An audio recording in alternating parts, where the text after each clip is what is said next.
ஸ்டபனா வந்து பாஜக எங்களுக்கு எல்ஜேகே வேணும் அப்படின்னு இந்த தேர்தலில் சொல்லியிருக்கு. ரொம்ப ஷார்ட் பீரியடுக்குள்ள தன்னோட செயல்பாட்டுனால பிஜேபி தலைவர்களோட மனசுகள் எல்லாம் இடம் பிடிச்சிட்டாரு திரு சார்லஸ் மார்டின் அவர்கள்.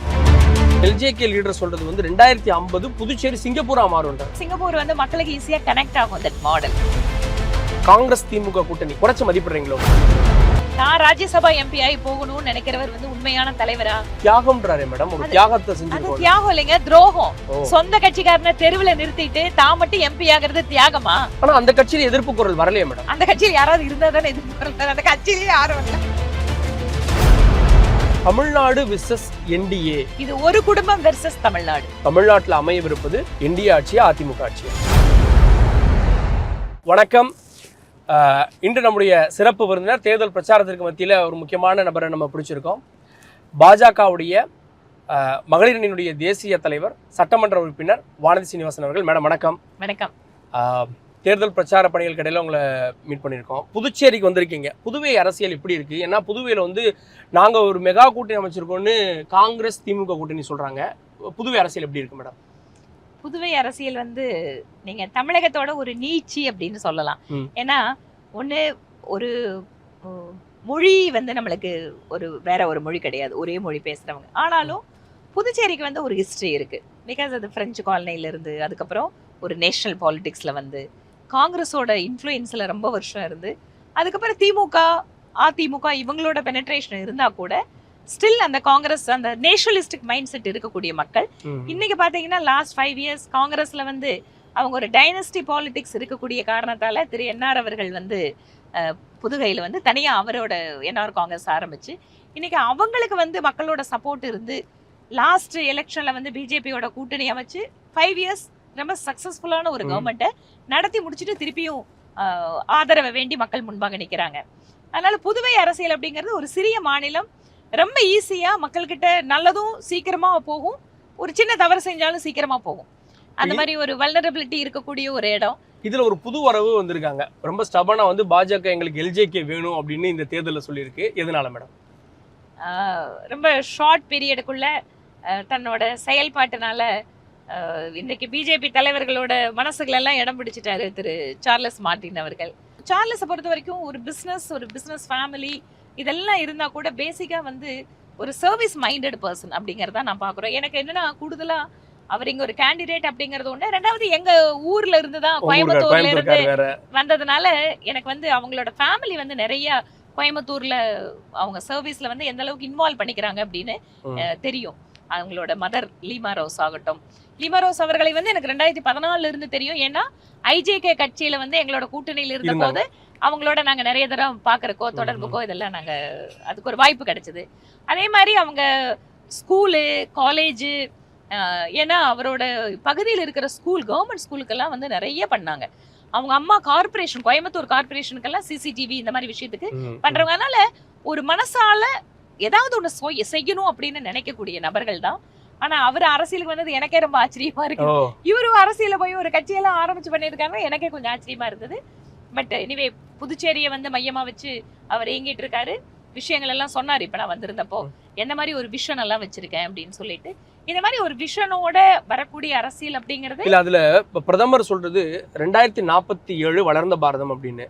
இப்போ எல்ஜேகே லீடர் சொல்றது வந்து 2050 புதுச்சேரி சிங்கப்பூரா மாறும்ன்றாரு. ரெண்டே எப்படி பாக்குறீங்க? விக்ஷித் பாரத் அப்படிங்கிறது நம்ம ஒரு எல்லா விதத்திலேயும் தன்னிறைவு பெற்ற பாரதம் அப்படிங்கிற நோக்கியான வளர்ச்சி. அது சிங்கப்பூரா மாத்திரங்கிற சிங்கப்பூர் வந்து மக்களுக்கு ஈஸியா கனெக்ட் ஆகும் தட் மாடல். சிங்கப்பூர்ல வந்து எவ்வளவு ஒரு கிளீனான ஒரு சிட்டி, சேஃபான என்வாயன்மெண்ட், பிளஸ் எல்லாத்துக்கும் வந்து அந்த ஹவுஸ், இந்த மாதிரியான விஷயங்கள்ல கிட்டத்தட்ட நம்மளுக்கு வந்து ஒரு சின்ன மாநிலத்துல அதை நிறைவேற்றுறது வந்து ரொம்ப சுலபம். ப்ரொவைடட் சென்ட்ரல் கவர்மெண்டோட சப்போர்ட் இருக்கணும். ஸ்டேட் கவர்மெண்ட் வந்து சென்ட்ரல் கவர்மெண்டோட அலைன் பண்ணி ஒர்க் பண்ணாதான் எல்ஜேகாவோட இந்த லட்சியங்களை நிறைவேறக்க வாய்ப்பு இருக்கு. அதுக்கு இருக்கிற ஒரே வாய்ப்புங்கிறது சென்ட்ரல்ல இருக்கக்கூடிய பிஜேபி கட்சியோட இணைஞ்சு புதுச்சேரியில என்டிஏ கவர்மெண்ட் கொண்டு வரது மட்டும்தான். புதுவையில காங்கிரஸ் திமுக கூட்டணி, அதாவது நாமினேஷன் தாக்கல் பண்ணதுக்கு அப்புறம் தான், வேட்புமனு முடிஞ்சதுக்கு அப்புறம் தான் அந்த கூட்டணியை உறுதியாச்சு. ஆனாலும் அவங்க வந்து நாங்க ஆண்ட கட்சி, இதுக்கு முன்னாடி ஆண்டிருக்கோம், எங்களை எலெக்ஷன்ல பாருங்கன்றாங்க. எப்படி பாக்குறீங்க? அவங்களை குறைச்சு மதிப்பிடுறீங்களோ? இல்ல, குறைச்சு மதிப்பிடுறதுக்காக இல்ல. புதுச்சேரி மக்கள் எப்பவுமே பாத்துட்டீங்கன்னா ஒரு ஸ்டெபிலிட்டிக்கு வந்து எப்பவுமே முக்கியத்துவம் கொடுப்பாங்க. அதனால இந்த ஸ்டெபிலிட்டி இங்க எப்பவெல்லாம் வந்து அது ஒரு சேலஞ்சுக்கு உட்படுதோ அப்பவெல்லாமே மக்கள் வந்து கொஞ்சம் நம்பிக்கை இழந்து அந்த கட்சியை வந்து பாக்குறதுங்கிறது வழக்கம். அந்த ஸ்டெபிலிட்டி ஃபேக்டர் அப்படின்னு வரும்போது இன்னைக்கு தேர்தல்லையே கூட அவங்களால தொகுதியில ஒற்றுமையா நிக்க முடியலன்னு சொன்னா இவங்க எப்படி ஒரு கவர்மெண்ட்டை புதுச்சேரியில கொடுப்பாங்க? ரெண்டாவது, அடிக்கடி மாறிட்டே இருக்கிற கவர்மெண்ட் வந்து புதுச்சேரிக்கு நல்லது கிடையாது. மூணாவது, எல்லாத்தை விட முக்கியமானதா மத்திய அரசாங்கத்தோட ஃபண்டுக்கு நிறைய தேவைப்படுது. அப்படி இருக்கக்கூடிய ஒரு ஸ்டேட் இது. அப்படி அதனால இன்றைக்கு வந்து என்டிஏ கவர்மெண்ட்டை தேர்ந்தெடுப்பது மட்டும்தான் புதுச்சேரி மக்களுக்கு நன்மை பயக்கும். அந்த வகையில பார்க்கும்போது இன்னைக்கு அது ஒரு டிவைடட் ஹவுஸ். இன்னைக்கு இந்திய அலையன்ஸ்ங்கிறது வந்து ஒரு கொஹரன்ஸே இல்லாம, யூனிட்டி இல்லாம, டிஸ்இன்டகிரேட்டடா அப்படிங்கறத இன்னைக்கு மக்கள் முன்பாக நிக்கிறாங்க. அதுக்கு அந்த 5 தொகுதியே உதாரணம். அடுத்தது தமிழகம் சார்ந்த கேள்விகள். தமிழ்நாட்டுல வந்து நீங்க வந்து கோவை வடக்குல போட்டியிட போறீங்க அப்படின்னு இன்னும் அபிஷியலா அனௌன்ஸ் பண்ணலனாலும் அதுதான் அப்படின்னு பேசப்பட்டு இருக்கு. இன்னொன்னு அண்ணாமலை நிக்கணும் அப்படின்னு சொல்லியிருக்கீங்க. எப்படி பாக்குறீங்க? தமிழ்நாட்டுடைய பாஜக வேட்பாளர்களா இப்போ நீங்க இருப்பீங்க, கண்டிப்பா வேற யாரெல்லாம் இருப்பாங்க? அண்ணாமலைக்கான வாய்ப்பு இருக்கு? அதாவது நீங்க முன்னாடியே சொன்ன மாதிரி வேட்பாளர்கள் அறிவிப்புங்கிறது கட்சி தலைமை அறிவிக்கிற வரைக்கும் யார் வேட்பாளர் அப்படிங்கிறது தெரியாது. அதனால என்னோட தொகுதியை பொறுத்த வரைக்கும், என்னோட வேட்பாளராக நினைக்கிறத பொறுத்த வரைக்கும் கட்சி தலைமையினுடைய முடிவு. ரெண்டாவது ஒரு கேள்வி கேட்டிருக்கீங்க, திரு அண்ணாமலை அவர்கள் போட்டியிட விருப்பம் தெரிவிச்சு நான் சொல்லியிருக்கீங்க. அது என்னோட விருப்பம். அது அவர் மாதிரி ஒரு யங் லீடர், ஒரு ஆர்டிகுலேட்டிவ் பர்சன், அவர் வந்து ஒரு அசம்பிளிக்குள்ள போகும்போது டெஃபினட்டா அந்த அசம்பிளிக்கு வந்து அது ஒரு வேல்யூ கூடும் அப்படிங்கிற எண்ணத்துல நான் சொல்றது. அதுல அவருக்கு விருப்பம் இல்லைன்னு சொல்றதோ இல்ல கட்சி தலைமை என்ன முடிவெடுக்குதோ அதுக்கப்புறம் நடக்க வேண்டிய விஷயம். ஆனா நான் அடிப்படையில் என்ன பாக்குறேன்னா, நிறைய வந்து இன்னைக்கு வந்து அசம்பிளிக்குள்ள போறதுக்கு பிஜேபிக்கு நிறைய யங் ஃபேஸஸ் தேவைப்படுது, எக்ஸ்பீரியன்ஸ்ட் ஃபேஸஸ் தேவைப்படுது. இதெல்லாமே சேர்ந்ததான ஒரு பொலிட்டிக்கல் பார்ட்டி. அந்த அர்த்தத்தில் நான் சொன்னேன். அதனால கட்சி தலைமை எப்படி முடிவெடுக்குதுன்னு பார்ப்போம். இதுல திமுக இன்னைக்கு உங்க மேல வைக்கக்கூடிய விமர்சனம் என்னன்னா, அமைச்சர் சிவசங்கர் வச்சிருக்காரு என்ன அப்படின்னா, அமித்ஷா எழுதி தரதை தான் இபிஎஸ் பேசுறாரு, அவங்க ஒரு கூட்டணியா அப்படின்ற கேள்வியை முன்வைக்கிறாரு. எப்படி பாக்குறீங்க? அதாவது இன்னைக்கு நீங்க வந்து ஒரு என்டிஏ கூட்டணி அமைச்சதுக்கு பின்பாக கூட்டணியை கூட திரு அமித்ஷாஜி அவர்கள் சென்னை வந்துதான் அமைச்சாரு. அதே போல கூட்டணியினுடைய தொகுதிகளை திரு எடப்பாடி பழனிசாமி அவர்கள் தான் அறிவிச்சிருக்காரு. கூட்டணியினுடைய தொகுதிகளையும் எங்கள் தலைவர்கள் நீங்க வந்து லாய்ஸ் ரோடு போய் தான் அறிவிச்சிருக்காங்க. ரொம்ப தெளிவா நாங்க சொல்றோம், இது அதிமுக தலைமையிலான என்டிஏ. அப்படி இருக்கின்ற பொழுது திமுகவுக்கு ஏதாவது ஒரு விதத்தில் அதிமுகவை வந்து ஒரு லோவரா ஃபீல் பண்ண வைக்கிறதுக்கு, அவங்கள வந்து அவங்களோட அந்த இமேஜை குறைக்கிறதுக்கான முயற்சிகள்ல இந்த கூட்டணியை பத்தி பல்வேறு விமர்சனங்கள் பல்வேறு காலகட்டத்தில் பண்ணிட்டே தான் இருக்காங்க. திரு ஸ்டாலின் அவர்களுக்கு பாஜகவை பேசுவதை தவிர வேற இஷ்யூவே கிடையாது. அவரோட எந்த பேச்சையும் பாருங்க, நடப்பது மாநில தேர்தல், பிரதான எதிர்கட்சி அதிமுக, ஆனா அவரோட பேச்சுக்கள் முழுக்க பாத்தீங்கன்னா பாஜகவை எதிர்த்து இருக்கும். அதனால அவங்க என்ன நினைக்கிறாங்க, பாஜக அதிமுக கூட்டணிக்குள்ள ஏதாவது ஒரு பிளவு ஏற்படுத்தி அவங்க அதுல பிரயோஜனம் பண்ண முடியுமா, அடைய முடியுமான்னு பாக்குறாங்க. அதுக்காக சொல்ற விஷயங்கள். தமிழ்நாடு விசஸ் என்டிஏ, தமிழ்நாடே உங்களை எதிர்த்து போராடுது அப்படின்ற மாதிரியான ஒரு நெரேட்டிவ் சொல்றாங்க. அது பலன் கொடுக்குமா தேர்தல்? நிச்சயமா இல்லைங்க. ஏன்னா தமிழ்நாட்டு தேர்தல்ல தமிழர்கள் தான் இங்க வந்து அமைச்சர்களாக போறாங்க, தமிழர்கள் தான் எம்எல்ஏ ஆக போறாங்க, தமிழர் தான் முதலமைச்சராக போகிறார். இங்க டெல்லி வந்தது ஒன்று. ரெண்டாவது, இந்த தேர்தல் என்பது ஒரு திராவிட கட்சியினுடைய, ஒரு திராவிட மாடல் கட்சியினுடைய முதல் குடும்பத்துக்கும் தமிழகத்தினுடைய வளர்ச்சிக்குமான தேர்தலாக மக்கள் பார்க்கிறார்கள். ஒரு குடும்பத்துக்கான இந்த தேர்தலா, ஒரு குடும்பம் மட்டுமே வளர்வதற்கான தேர்தலா, ஒரு குடும்பத்தை சார்ந்தவர் மட்டுமே முதலமைச்சர் நாட்களில் உட்காருவதற்கான தேர்தலா, அல்லது தமிழகத்தினுடைய நன்மைக்கான வளர்ச்சிக்கான தேர்தலா? அதனால நாங்க கேட்கறது, நாங்க சொல்றது, இது ஒரு குடும்பம் வெர்சஸ் தமிழ்நாடு, இது ஒரு கோபாலபுர குடும்பம் வெர்சஸ் தமிழ்நாடு. அதுல இன்னொன்னு இபிஎஸ் அவர்கள் பிரச்சாரத்துல முக்கியமா சொன்னது, ஒரு அங்கீகரிக்கப்பட்ட கட்சிக்கு 8 இடங்கள் தான் கொடுத்துருக்காங்க அப்படின்னு விசிகாவை சொல்றாரு. தேமுதிகக்கு அதிக இடங்கள் அப்படின்னு, பாஜகக்கு 27 இடங்கள் அப்படின்றது, பாஜக 40-50 சொன்னாங்க. ஸோ அதுல பார்கெயின்ல யூபிஎஸ் ஜெயிச்சிருக்காரு அப்படின்னு ஏன் பார்க்க கூடாது? இல்லைங்க, ஒவ்வொரு கட்சியிலையுமே வந்து ஒரு பெரிய ஒரு லிஸ்டோட தான் எல்லாருமே பேச்சுவார்த்தைக்கு உட்காருவாங்க. அதுக்கப்புறம் வந்து காமனான ஒரு கோல் என்ன, நம்மளுக்கு எல்லாரும் சேர்ந்து இணைந்து அதிக வெற்றிகளை பெற்று ஆட்சி அமைப்பது அப்படிங்க. அதனால எல்லா கட்சிக்குமே இந்த விட்டு கொடுக்கறதோ வாங்குறதோ இதெல்லாம் இருக்கதான் செய்யும்.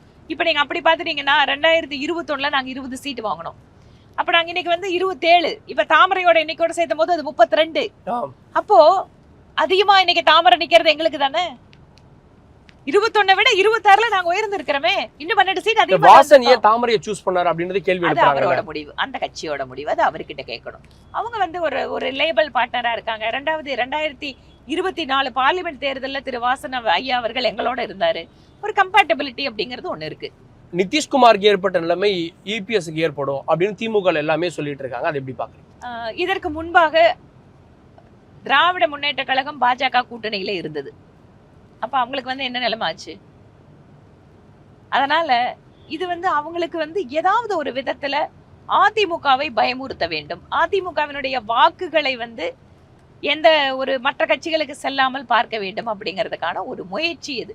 ஏன்னா பல்வேறு விதமா அவங்க வந்து பாக்குறாங்க. தமிழ்நாட்டுல வந்து அவங்க செய்த சாதனைகளை சொல்லி ஓட்டு கேட்க முடியல. இன்றைக்கு பெண்களுக்கு எதிரான குற்றங்கள் 160% அதிகரிச்சிருக்கு தமிழ்நாட்டுல. மார்ச் 1ஆம் தேதியிலிருந்து இன்னைக்கு வரைக்கும் 50க்கும் மேற்பட்ட பாலியல் சம்பந்தமான பெண்களுக்கு எதிரான கொடுமைகள் தமிழ்நாட்டில் நடந்துட்டு இருக்கு. லா அண்ட் ஆர்டர் பூஜ்ஜியத்தில் இருக்கு.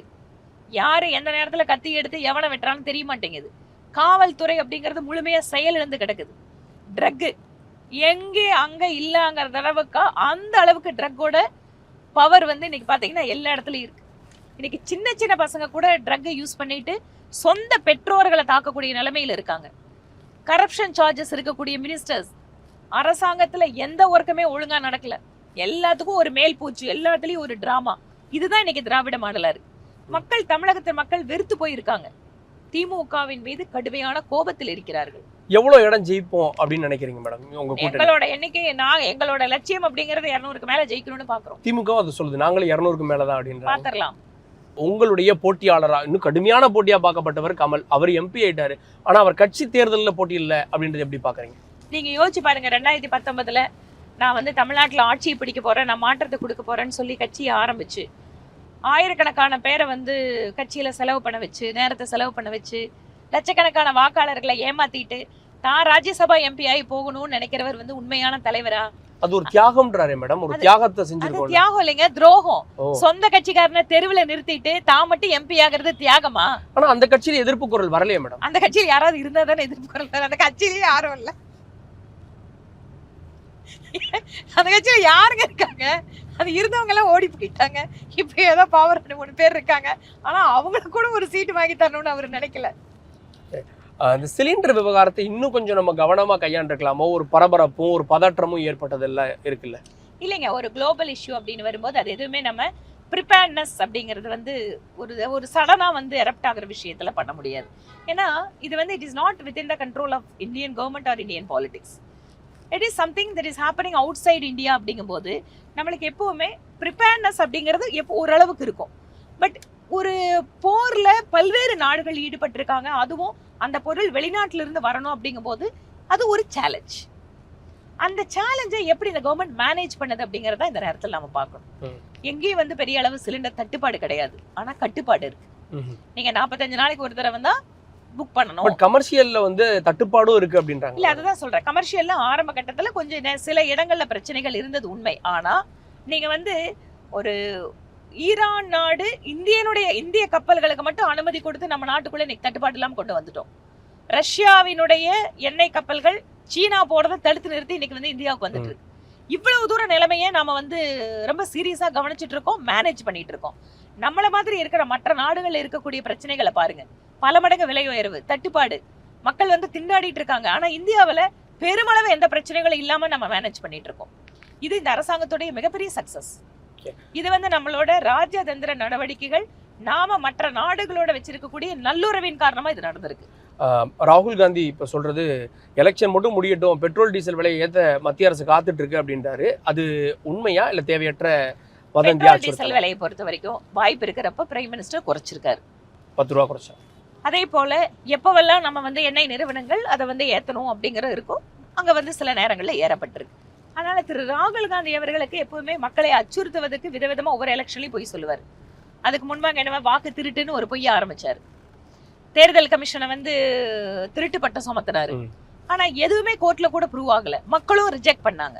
எந்த மாநிலத்திலயும் மக்கள் அவர் சொன்னதை நம்பல. இது அடிஷனலா இன்னொரு பொய், இந்த தேர்தலுக்கு இந்த பொய் வச்சிருக்காரு. இறுதியா ஒரு கேள்வி கேட்கிறேன் மேடம். தமிழ்நாட்டில் அமையவிருப்பது என்டிஏ ஆட்சியா அதிமுக ஆட்சியா? தேர்தலோட வெற்றிக்கு பின்பாக அதுக்கு பத்தி பேசலாம். அது வந்து நீங்க சொல்ல வருவது கூட்டணி ஆட்சியா தனித்த ஆட்சியான்னு புரிஞ்சுக்கலாம். அதான் சொல்றேன். அது வந்து எங்களோட கட்சி தலைவர்கள் எடுக்க வேண்டிய முடிவு. அது தேர்தல் ரிசல்ட்டுக்கு அப்புறம் பேச வேண்டிய விஷயம். நிறைய கேள்விகளுக்கு எங்களோட இணைந்து எஸ்எஸோடு இணைந்து பதில் கொடுத்தீங்க. இணைந்ததற்கு நன்றி மேடம். ரொம்ப நன்றிங்க, வாழ்த்துக்கள்.